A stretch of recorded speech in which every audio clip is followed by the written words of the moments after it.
एक फिल्म बनाई है ईरान के लोगों ने, बनाने वाला मुसलमान, काम करने वाले मुसलमान। वही रजा अकेडमी महाराष्ट्र की सरकार को लिख के देती है कि मोहम्मद नाम की फिल्म को अगर शाया किया गया तो पूरे देश में दंगा होगा। यह कहने वाले के हलक से जबान निकाल लेनी चाहिए। यह भारत देश है, यह इस्लामिक देश नहीं है, यह किसी के बाप का देश नहीं है। यहां तो द्रौपदी के बारे में बात करने में बहुत लोगों की लंबी लंबी जबान खुल जाती है। वो हैदराबाद वाला भी पूछता है भगवान राम की मां कहां कहां गई थी। एक फिल्म बनाई है ईरान के लोगों ने, बनाने वाला मुसलमान, काम करने वाले मुसलमान। लेकिन झूठ का पुलंदा और पाखंड बाहर ना आ जाए तो एक 2 कौड़ी की सड़क छाप दंगाई एक छोटा सा संगठन है, छोटी सी तंजीम है जिसका नाम है रजा अकेडमी। ये रजा अकेडमी कौन है? ये एंटी इंडिया हैं, ये गद्दार हैं। इनको गोली मारनी चाहिए थी, लेकिन इस देश में गोली नहीं मारी गई। इन जिहादियों ने म्यांमार से आए हुए मुसलमान आतंकवादियों के समर्थन में आजाद मैदान के अंदर नंगा नाच किया था। 5-5 ओबी वैन जलाई, पुलिस वालों को मारा, लोगों को मारा, 5 लोग मारे गए। और वहां आजाद मैदान में भारतीय सेना के शौर्य का प्रतीक, उसको लातों से तोड़ा। जिन्हें नफरत है भारत की सेना से, भारत की संस्कृति से, भारत के सनातन से, उन लोगों ने इस पूरे हुड़दंग के माध्यम से अपना अंदर की इच्छा प्रकट की। वही रजा अकेडमी महाराष्ट्र की सरकार को लिख के देती है कि मोहम्मद नाम की फिल्म को अगर शाया किया गया तो पूरे देश में दंगा होगा। यह कहने वाले के हलक से जबान निकाल लेनी चाहिए। यह भारत देश है, यह इस्लामिक देश नहीं है, यह किसी के बाप का देश नहीं है। जो ये आपसे कहते हैं ना कि ये हमारे बाप दादा का देश है, तुम्हारे बाप दादा गद्दार थे। 1946 के इलेक्शन में मुस्लिम लीग को 100% तुमने वोट दिया, पाकिस्तान बनने के लिए दिया। तुमने पाकिस्तान बनाया और यहां दोबारा से इस भारत को पाकिस्तान बनाने की इच्छा से तुम रुके। और तुम कहते हो हम गए नहीं, हमने बड़ा एहसान किया। तुमने कोई एहसान नहीं किया। तुमको बड़ा कहते हो कि गांधी जी की वजह से नहीं गए। तो गांधी जी ने तो कहा था कि देश मेरी लाश पे बटेगा। तुम ईमानदार नहीं थे। तुम हिंदुस्तान के सनातनियों को इसलिए मक्कार बेवकूफ बना रहे हो कि हिंदुस्तान के हिंदुओं के अंदर लालच, आपस में द्वेष, मेरा तेरा, ऊंच नीच, अमीर गरीब की बीमारी जड़ कर गई है। तुमने उसका फायदा उठाया। मैं पूछना चाहता हूं, गांधी की बात करते हो तुम आज? तुम्हारी किताब तो कुछ और कहती है। तुम गांधी का हिस्सा सिर्फ इसलिए इस्तेमाल करना चाहते हो कि यहां बचे कुचे जो ऐसे हिंदू हैं जो बहक गए हैं, उनकी आड़ में। अगर तुम ईमानदार होते तो कश्मीर के मुसलमान, जहां मेजॉरिटी थी, जहां एक राज था, तुमने क्यों नहीं विरोध करा कि कश्मीर के अंदर क्यों वहां पर 2 झंडे होंगे, क्यों वहां का विधान अलग होगा, क्यों वहां का संविधान अलग होगा? नहीं किया। तुम वैसे ही चाहते थे जैसे तुमने पाकिस्तान बनाया। तुमने कहा कश्मीर को भी अब पाकिस्तान की तरह रख ले जाओ। और आज तुमने पूरे देश के अंदर, चाहे मालदा हो, चाहे मेरठ हो, चाहे आजमगढ़ हो, रामपुर हो, मुरादाबाद हो, संभल हो, अलीगढ़ हो, तुमने इन सबको एक सोची समझी रणनीति के तहत, इस देश की आबादी के तहत, तुमने इस देश में दंगा कर करके, तुमने इस देश की व्यवस्था को डरा डरा करके, तुमने इस देश की सरकारों को ब्लैकमेल कर करके इस देश को दोबारा पाकिस्तान बनाने की कोशिश की है। और तुम उसमें कामयाब हो रहे हो, क्योंकि सनातनी अभी भी नहीं समझ पा रहा है। वो इस बात का एक्सपेरिमेंट कर रहा है। उसका एक्सपेरिमेंट खत्म नहीं हुआ। उसको समझ नहीं आ रहा कि कौन लोग हैं ये कौन सी मानसिकता है। ये वही मानसिकता है जिसे पृथ्वीराज चौहान ने 16 बार कुत्ते की तरह माफ करके भगा दिया था। लेकिन कुत्ते की पूंछ कभी सीधी नहीं होती है।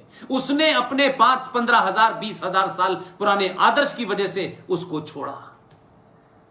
लेकिन उस जिहादी इस्लामिक आतंकवादी ने एक बार मौका मिला तो पृथ्वीराज चौहान का क्या हशर किया। इसलिए आज के सनातनी पृथ्वीराज जैसी गलती ना करें।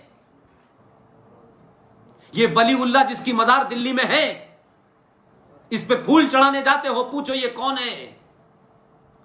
ये जो इस देश में पीर फकीर के नाम से, सूफी के नाम से जो भी बादशाह आया वो एक सूफी साथ लेके आया कि हम तलवार से कन्वर्ट करेंगे, और तलवार से नहीं हुए तो तुम पीर फकीर के नाम से करना, मौला रे मौला के नाम से करना, ये कव्वालियों के नाम से करना, ये साझा विरासत, ये गंगा जमुना तहजीब, ये झूठ के पाखंड करना। पिछले 2000 साल में कोई मुझे ऐसी नस्ल नहीं मिलती जब हम ये कहें कि ये साझा हमारी विरासत है। कौन सी विरासत है?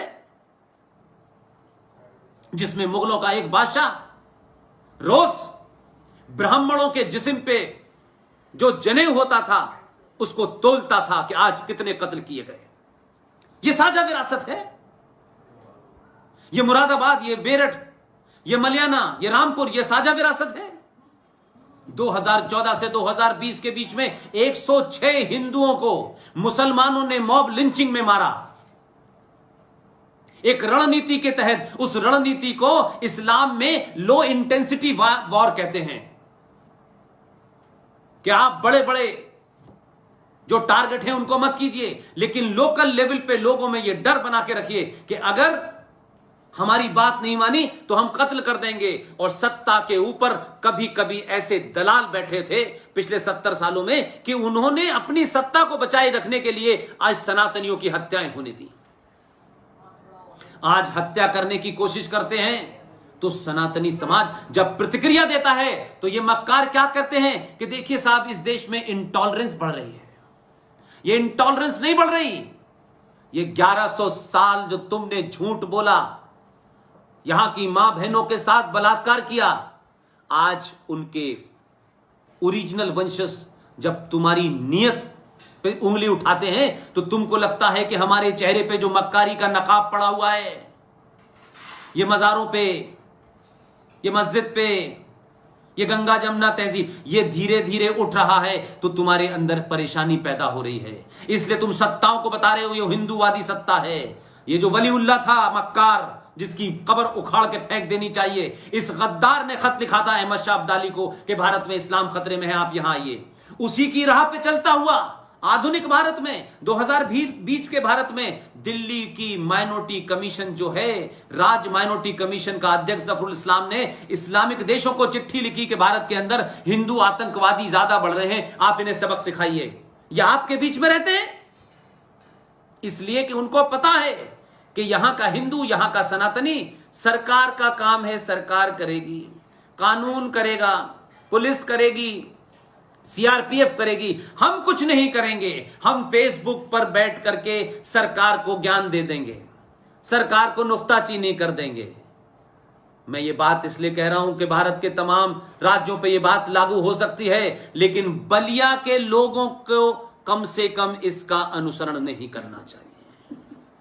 आज बलिया से एक नहीं हजारों बागियों की जरूरत है।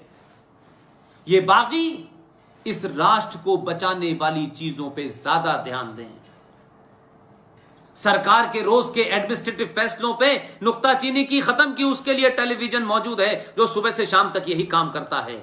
लेकिन अगर आप राष्ट्र को मजबूत करेंगे, सनातन को मजबूत करेंगे, तो ये देश पे सरकार भी मजबूत बार बार होगी, और जो होगी वो बराबर आपकी चिंता करेगी, और आपकी चिंता नहीं करेगी, वो इस राष्ट्र की चिंता करेगी। Rajakars have repeated what the Moplas have done, but the difference is the Moplas were trying to establish a kingdom. They were trying to establish a kingdom, a rebellion, an armed, etc., whereas the Rajakars have already got a kingdom.